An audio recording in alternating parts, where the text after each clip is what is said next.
Host and warmly welcome everyone to today's webinar, Managing Water Streams from Source to Sea.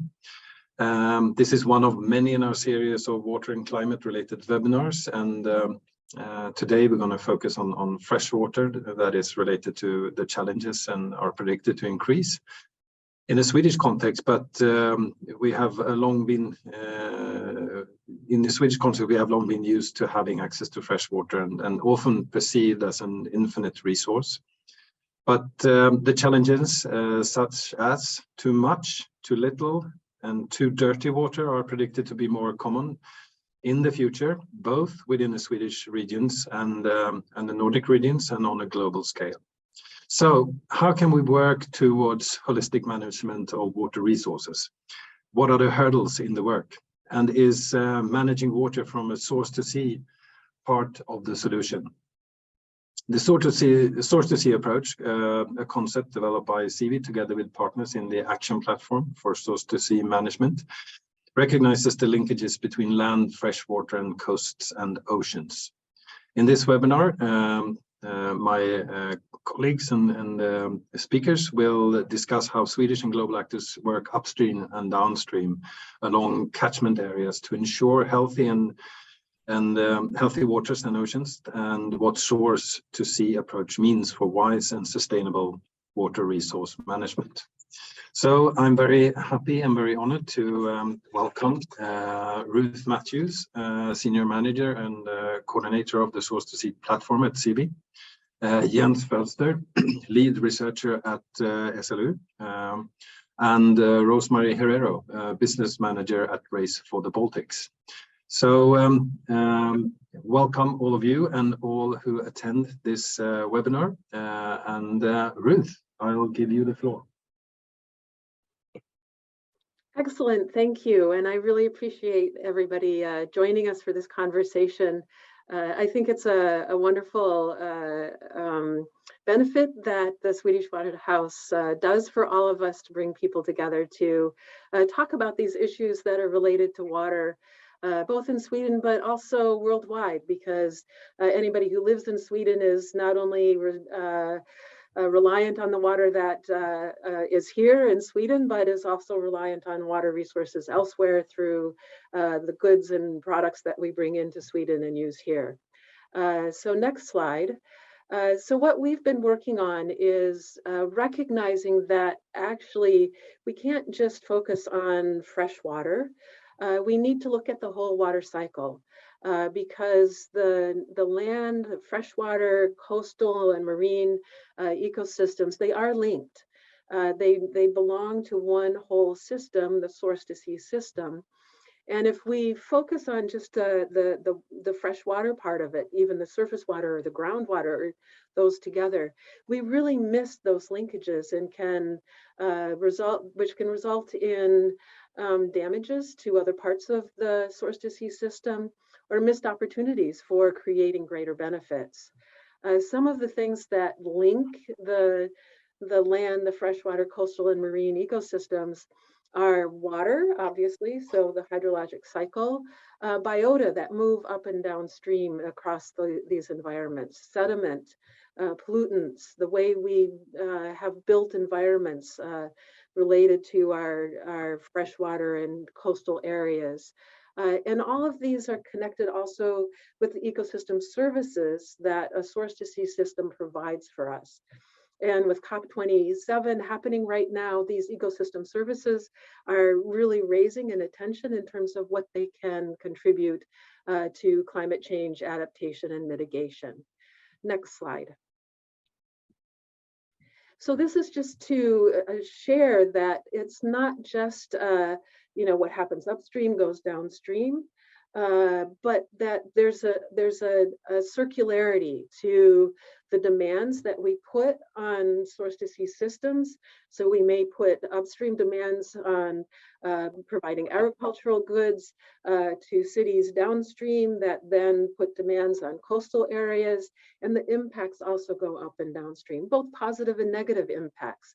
So this creates a very holistic picture of what we need to be addressing through source to sea management.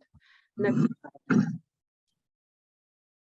Some of the benefits of doing this is that then we see that we can bring in the upstream and downstream perspectives, and also the cross-sectoral perspectives. And from this, what I mean is that we often have governance that is, you've got the land managers, the water managers, the ocean fisheries, the coastal zone, the different types of uses that we have, and they're all segmented. And what we're really doing with source to sea management is we're bringing all of these perspectives together so we can have holistic management, which can result in the greatest benefits across the source to sea system and mutual benefits upstream and downstream because of these connections between demands and impacts. Next slide. We have developed a source to sea approach, a 6-step approach, to help facilitate this source to sea management. You can imagine it's a bit of a hurdle to change behaviors from I know my world and I work within that world. I'm a freshwater biologist, or I'm an urban planner, or I'm a forester. And what do I know, and how can I relate to these other sectors, and what will happen if I do so? So we have this 6-step approach that brings people together to help understand the biophysical system, the social system, the governance system, and use that information to together identify what's a long-term goal that you have, and how can you get there through enabling conditions, through so regulatory approaches, governance, finance, capacity development, technology, science, all of these things. And then use that to have a shared action plan going forward. Next slide. To facilitate this, to help this move along in the world, we have at SIWI been hosting the Action Platform for Source to Sea Management, or the Source to Sea Platform for short, since 2014. We have now over 40 partners, and we all work together to reach this goal of having this holistic management of land, freshwater, coastal, and marine resources. And we do that through strengthening a partnership, that's the platform, through growing understanding of the benefits, the need for source to sea management, building commitments at the global, national, and subnational levels, and then taking action on the ground. Next slide. And help support that action on the ground, we develop knowledge resources, which are available on the website. You can see the link here. And I really encourage you to investigate our library of resources and to join the platform, get on our newsletter. This is a way for you to learn more about source to sea management and connect to others who are engaged in this activity, and really seeing it as a need for momentum towards source to sea management across the world. Thank you very much, and I look forward to the continuing discussion. Thank you very much, Ruth, and thank you for all the sharing. It's very, very encouraging and interesting. So we'll dig into the library definitely. Next in line, I'm very happy to welcome Jens into the stage as well. And you will talk a little bit about, or more in depth, on the role of academia and research in this matter. So please, Jens. Yeah, thank you for letting me come and present our work, a little bit of our work we are doing. SLU is a university with a focus on sustainable use of landscapes. And besides education and research, we also have a special mission from the government to perform environmental monitoring and assessment. The core of that mission is a set of national long-term monitoring programs in different ecosystem types. Data with high quality and continuity on the state of the environment are crucial for science-based management of water resources. My department, Aquatic Science and Assessment, monitors water quality and biology in lakes and streams. Next slide, please. Another department at SLU, Aquatic Resources, they monitor the fish all the way from streams and lakes out to the sea. Together, I would say we are a working example of the source-to-sea approach. Next, please. The freshwater programs include river mouths covering most of the runoff land area with monthly water chemistry. In smaller reference streams and lakes, we follow biological parameters together with the chemistry. Most of these sites have data since the 1980s, and in some cases as long back as the 1960s.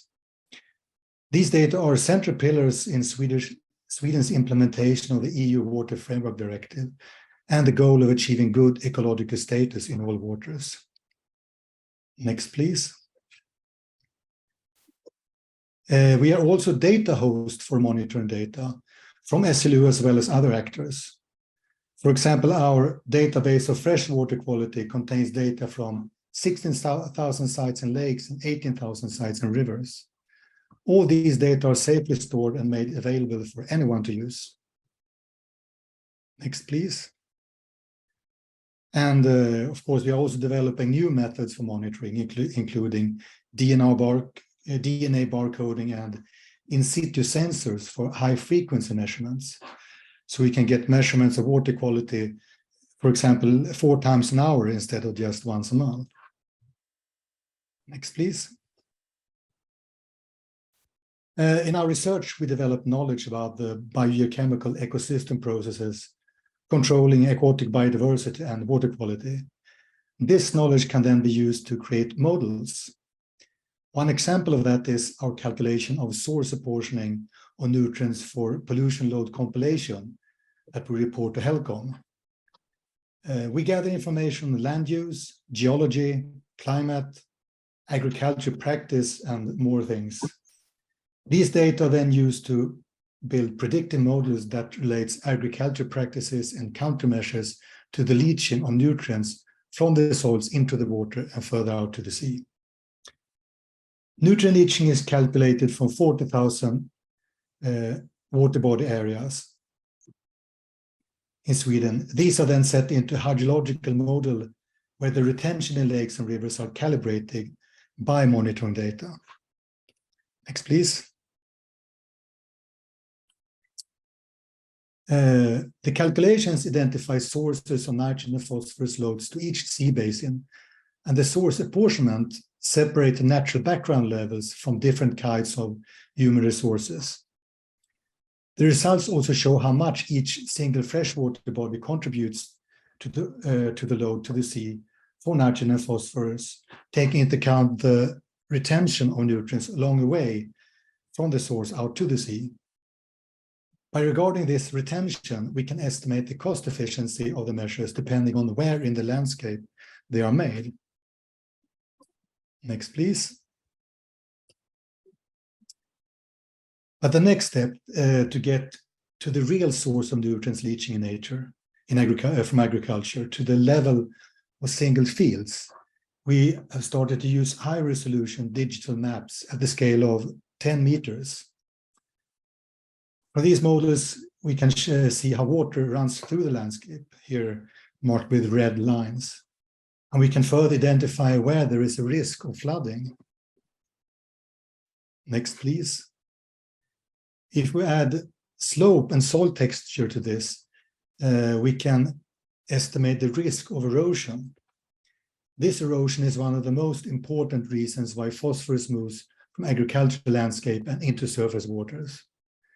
To help farmers to identify problem areas and target countermeasures, these maps are available in a web-based map viewer.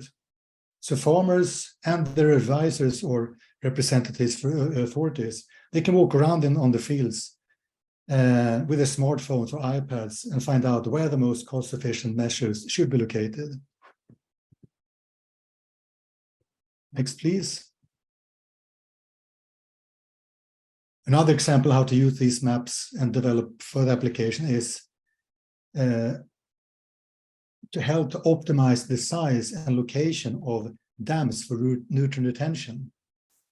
On this map, you can see each dot represent the optimal size of a dam for nutrient retention if you would put it at that spot. And the color of the dots tell us the efficiency of a dam at just that point for retaining phosphorus. This can then be matched to the farmer's demands and possibilities to make a dam at certain positions. Next slide, please. Now, this was just one or a few examples on how science is supporting a holistic, participatory approach to nutrient management in agriculture that is based on the source to sea concept. To achieve this, we work across scales from plots to fields and catchments, all the way up to rivers and sea basins. Next slide. However, one important knowledge gap here is that the knowledge of the efficiency of all the countermeasures is often poorly known. Here we cannot wait to act until we have full knowledge before taking actions. So the solution is to implement measures based on the best knowledge we have and treat those actions as experiments to be learned from, so we can do better in the future. But for this to happen, we need to document countermeasures and follow up with monitoring time series to learn how efficient the countermeasures were. And the documentation is often poor. In an evaluation of constructed wetlands in 2 regions in Sweden, it was found that the retention potential for nutrients in these wetlands was often very low. And there were no documentation on how these were constructed and why they were constructed. And this shows that documentation countermeasures need to be much better in order to be able to follow up. These are now being done in other projects. But even if dams and wetlands has no effect on nutrient retention, it might have other positive effects, such as biodiversity or retaining water in the landscape. What we are working now in many projects is to optimize the different potential benefits, and in some cases even negative effects, of wetlands and dams in the landscape for different ecosystem services. These includes nutrient retention, of course, but also emission of greenhouse gases from those wetlands, biodiversity and water retention in a changing climate. Although we might be closer to a holistic approach to nutrient management for source to sea, we still have to learn more about how to integrate this knowledge with other aspects of the water management. Next. Thank you. Wow, thank you, Jens. It looks like we definitely have the data and we have the prerequisites to actually both restore and design sustainable solutions for source to sea with all the aspects in that. So thank you for sharing that. And Rosemary, you're next on line, and you are business manager at Race for the Baltics. You will help us understand how does RFTB work with the water management from source to sea. So please, Rosemary. Thank you very much. Yes, my name is Rosemary Herrero, and I work at Race for the Baltic, which is a philanthropy funded foundation with the sole purpose of improving the state of the Baltic Sea. So this is what I will be speaking about, how we at Race for the Baltic work with water management from source to sea, and what can be learned from our work so far. And I wanted to start with this picture because it says a lot. Our organization focuses on the biggest environmental problem in our region, namely eutrophication of the Baltic Sea. And this is caused by excessive flows of nitrogen and phosphorus from land to sea. And these flows are also, as you probably all know, two of the most pressing problems when talking about the planetary boundaries. So this is in no way a local issue that we have up here in the Baltic Sea. So from a global to a local perspective, it definitely makes sense to focus on the source to sea perspective in order to stop these flows of excess nutrients. So we can go to the next slide. We run concrete projects at Race for the Baltic, and the project that I wanted to dig a bit deeper into is our horse project. In the evaluation of various sources of nutrient leakage and contact with research projects and foundations working on Baltic Sea issues, we learned in 2019 that horse manure, when not properly managed, could contribute to approximately 85 tons of phosphorus flowing to the Baltic Sea per year in Sweden only. So this problem comes from horse keeping trends, that we have more horses being kept on less space, closer to urban environments, and that pastures are not being cleaned and maintained as they should. And also that manure is not being stored in watertight containers or concrete. And there was also a fundamentally low awareness of the impact of horse keeping and manure and what the effects on local waters and the Baltic Sea. So next slide, please. So another organization working with the Baltic Sea 2020, showed this result in their report, that by simply removing manure from paddocks and winter pastures on a frequent basis and through proper storage, phosphorus leakage from horse keeping can be reduced by 50%. Also, a survey by the Swedish Agricultural Agency showed that the majority of Sweden's horse keepers did not clean their pastures more than once or twice a year. So we saw a great opportunity here for improvement. Next slide, please. So our focus became to help connect those dots and bring awareness to the correlation between horse manure and leakage of nutrients causing eutrophication. So we met stakeholders, we held roundtable discussions, conducted surveys, commissioned a field study, and we developed this communication concept. So together with other stakeholders, we launched Varje skit räknas, which translates to every shit counts. And this campaign included press releases, a website, Instagram account, and postings in social media by influencers in this field. And the concept focused on raising awareness and knowledge about how horse manure risks causing eutrophication of local waters and the Baltic Sea, and how frequent mocking of pastures can significantly capture phosphorus that otherwise might leak into local waters and the Baltic Sea. So we had a good momentum right then, and as a consequence of our campaign and an official government investigation, this question became a very hot topic. Next slide, please.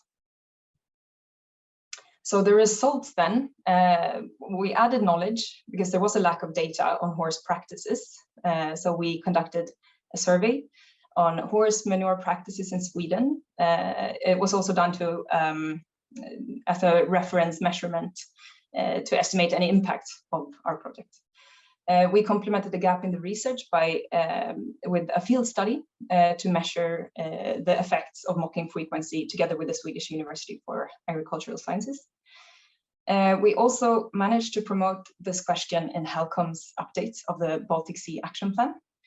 And the Swedish Agency for Marine and Water Management held a specific seminar on the topic on our initiative. So the survey conducted that before and after the campaign that measured changes in mocking behavior pointed to a statistically validated increase in mocking frequency and an estimated reduction of 2 tons of phosphorus leaking to the Baltic Sea per year. And next slide. So, so the lessons we learned, that is important to define and understand the problem in a source to sea concept. To work across the entire chain is probably too big. So it's important to break down the problem and find where you can make the biggest difference. It's important to build a coalition of the willing to find stakeholders from across key segments and find the people that are on your side to find support. And also to understand the broader issues and how they connect and share knowledge and connect the dots from source to sea, because it's not always obvious to to everyone what the effects are of their actions. So we came in as a catalyst for this and could drive discussions. Another lesson is that behavioral change takes time. It's good to have in mind, of course. The picture you see here of the seal is from our follow-up campaign this year, where we went out and thanked everyone for changing their behavior with a hope of keeping nudging towards mucking more. Since we saw that after a while it decreased again. So you have to be there constantly and remind in order to change behavior. And also, of course, to leverage platforms and networks to expand impact, such as this. Of course, it's fantastic to be here to share our experiences, but also the Source to See platform that Ruth was talking about is, of course, also genius. Yeah, I think I'll stop there. Thanks. Thank you, Rosemary. Also, once again, very interesting. We need action, that's definite, and concrete projects that can function as catalysts. Thanks for sharing the horse example, or you could say maybe livestock even, to broaden it a bit. Action matters. Every shit counts, whoever it comes from, which I think is good to have in mind. And handled right, it can actually improve our situation with the environment and from a Source to See perspective. So thank you for that, Rosemary. So I'm curious about a few things that I'm going to address some questions to you on. And I'm going to go in the same order as we have done this. But beforehand, I was reminded I didn't introduce myself in the beginning. So I'm sorry. I'm Thomas Ribmark. I'm director of Swedish Waterhouse, and I'm very happy to be here. I'm not significant in this context. It's the speakers you've just listened to. So, but for everyone to know. So thank you for reminding of that. Ruth, why is Source to See management needed, and what are the challenges in this work? I mean, you've answered a few things of this, but could you give us a short sort of perspective or intro to the Source to See platform? Sure, I can say a bit more because I know it was a really fast run through, but I think these two presentations are really good, good inputs to the answer to that question. There are Source to See challenges, all different kinds.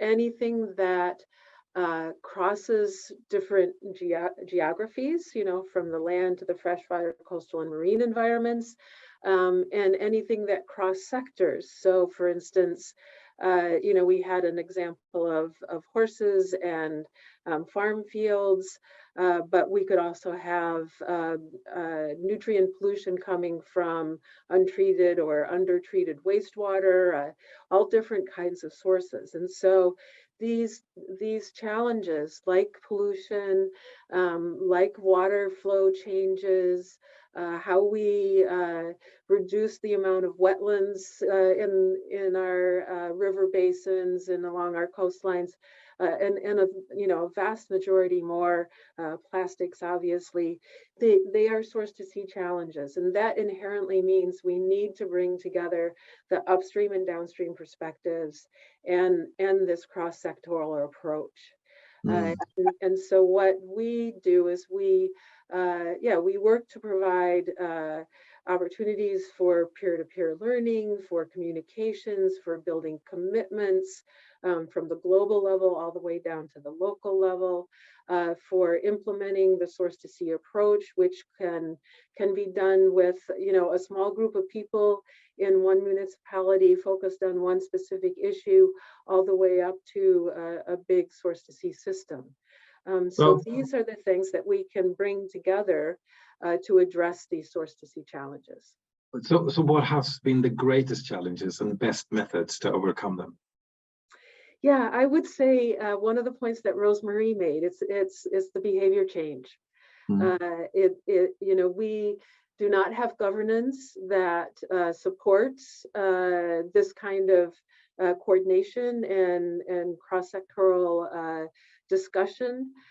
We do not have the patterns of behavior, the mechanisms, the experience of recognizing that by working together, I'm not just doing something on behalf of someone else, I'm actually getting benefits by having the source to sea system in a healthier way, and the benefits that I get from that, from the ecosystem services that Jens mentioned.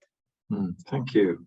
And following that thread, and addressing you, Rosemary, once you have identified key stakeholders, what are the tricks to get them on board and get the engagement and the commitment and the accountability? Good question. I touched upon it a bit. Well, to start with, you need to be able to logically help connecting those dots from source to sea, as it might not be obvious to the stakeholders what the effects are of their actions. And a way of doing that also is to make sure to find an angle that the stakeholders will have benefit from. So find something that is truly important to the target group. We spoke a lot about horses' health, which is also an aspect of this issue, and that might be very probably a bit closer to the horse keeper's heart than the sea is, even though they probably think that's important as well. And also carrot versus stick. It's important to encourage that every little bit makes a difference, but if it doesn't start working, show that there is a stick available. So make sure that those trade-offs are known between voluntary and regulatory, if there is such an aspect of it. Oh, thank you. And Jens, do you have any good examples of when the source to sea approach has worked successfully, and what would you say is the key factors for such a success? Yeah, I think I would lift the example with the high resolution maps that I presented. They have been a real breakthrough in not just to locate the measures where they are most efficient, but also to be like a platform for communication between farmers or other local actors and people from authorities at a higher level to communicate over an equal level. And it also brings together the large-scale regional and national scale from both decision-making politics and these large-scale models down to the small scale where the real actions are taken that we didn't have before. And so far it was developed in this EU Life project, Rich Waters, for the Mälaren Basin, but it has started to be developed, but it could sure be extended to other regions. And I think it has the potential to be a good tool, both for communication and for locate sites. To me, it seems like this has been, the tool has sort of could be a really a groundbreaking tool to use. How has the farmers reacted? Are they sort of any spontaneous comments? Well, it's what I heard from my colleague Faruk Georges who developed them. Some becomes a little bit afraid and said, when the farmers say, don't show that to the authorities because they show exactly where they have the problems in the landscape. But also that farmers are used to work with maps, so that's that's the natural environment. So they are, and they really can see that it works in the landscape, and it also I think it's more positive. Yeah, the most positive to have to work with this, and also the people working with advisor to farmers have found this very useful. So before we open up the floor for everyone to put in questions in the audience, I have the $1 million question for you, Ruth. What are the prerequisites for ensuring that the source to sea approach is further adopted in the future water management activities? Was that a clear question? It's a clear question. Like, what do we need in place for this to really take off? Yes. That's how I understand it. So I think we've already touched on a few of those things. One thing that I would say is that one of the things that the platform is doing is that we are working in global processes to have source to sea raised at that level. So we start seeing commitments in declarations and in operational strategies of UN organizations, and in funding strategies like CETA and others, so that we kind of have this trickle down process of commitments coming down. But then what I would package together is, we need the science. We need to be able to have science that does link what is happening in one part of the source to sea system to other parts of the source to sea system. So we really have that science basis and understanding, data and monitoring that links the source to sea system. Then we need the governance that puts in place the requirements or the impetus to have this kind of cooperation and coordination, and that there are resources made available to support this, because it does take time, and it is an additional aspect of doing the work that you have to do to be able to have those kinds of conversations. We need to break the barriers to finance that are there from the perspective of, I fund this kind of project, or I'm funding in this particular location, without looking at the whole picture. So we need a more holistic approach to finance. And then finally, what Rosemary brought out is we need to invest in that behavior change. That we have all of these things in place to support that behavior change, but then we need to really make that behavior change happen. Thank you, Ruth. And Rosemary and Jens, would you like to add something to what Ruth just said? Please, Rosemary.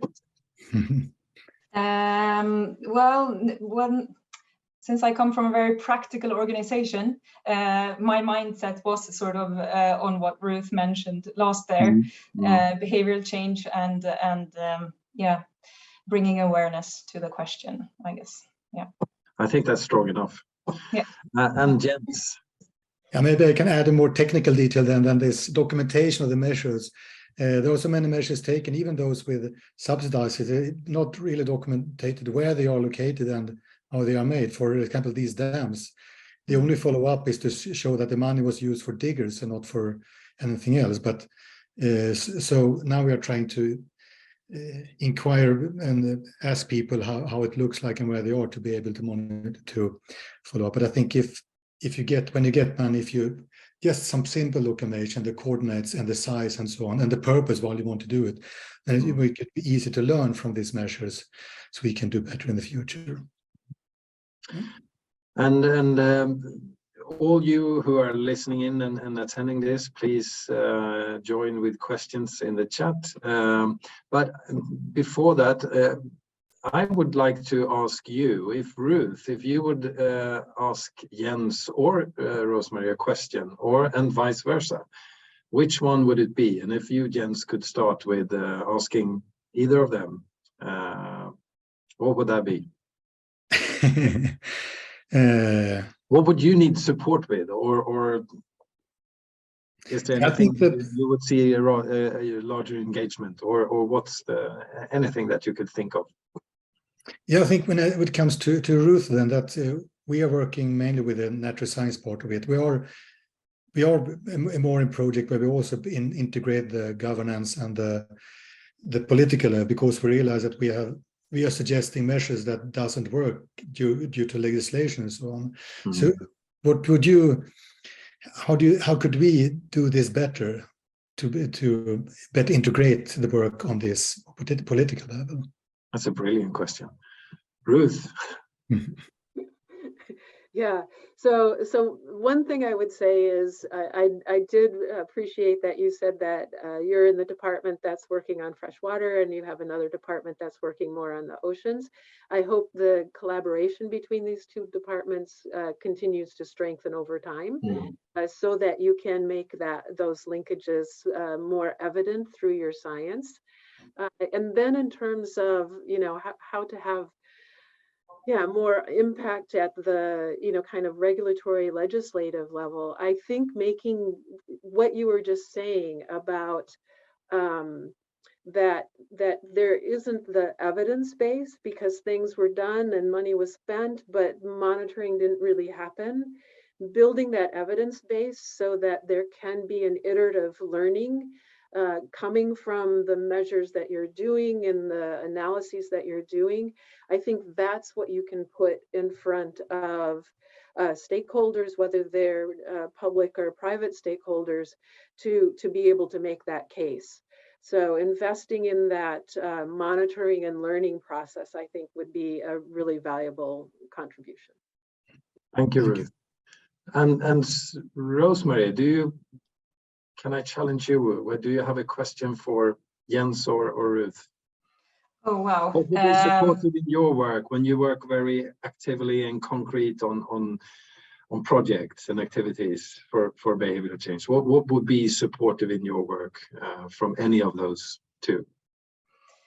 Well, again, awareness and help raise this question to everyone involved that don't even realize that they are involved and should know this. So help pushing these questions, I guess, is what's most important. And I guess that is what you both do in different ways. But yeah, even more in the future, I guess. Oh, that's good and important. Thank you. So can I ask Rosemary a follow-up question on that? Of course you can. Yeah, I guess I'm curious, you had mentioned that there was, you did some awareness raising and you had some results, and then the behavior kind of fell back and the results were reduced. Like, what do you see? What are you learning about how to make that transformation permanent? Because we can't, if we are all spending all of our time, again reminding, I think it's going to be very hard to make significant progress. So do you have any insights of how to get over that falling back into previous behavior? Well, I suppose the regulatory bit is the easiest way to go. And I understand that you don't always want to follow that path, but that will be the easy answer, I'd say. Well, it's a good answer. Absolutely, we need the frameworks, we need the regulations, and to help us drive this. So we have 2 minutes left. I'm very, very grateful for this webinar and the session and all the passion and knowledge and experience and insights you put into it. So thank you all speakers, Jens, Ruth, and Rosemary, for so generously sharing what you've just shared. And thank you all who have listened in and participated today. We're all here, I would say, on behalf of everyone, that we're all here if you have further interest and questions you want to share or ask. So please do not hesitate to reach out. This is a very, very, it's a very important issue and an area to continue to work on and talk about and make actions on. Thank you, Malin, who's sitting here beside me, who actually arranged this. And without your passion, we wouldn't be here. So thank you for that. And please, we have more seminars to come. If you pick up your mobile phones now, you can just scroll down, choose photo and scroll in on the QR code, and you will get the links to this. One thing, if I conclude this, is that I wrote down some notes, and you can nod now when we have less than a minute left. We cannot only focus on freshwater. We need to see this from a holistic perspective. We need to break barriers. We need actions. We need to change behavior, and we need frameworks or regulations that support us in driving this forward to a more sustainable future. Is that okay as a roundup for everyone? Yeah. Cool. Thank you for that, and goodbye for this time. And I wish you all, or we here in the forum, wish you all a great rest of the day. Take care. Bye. Thank you. Bye-bye.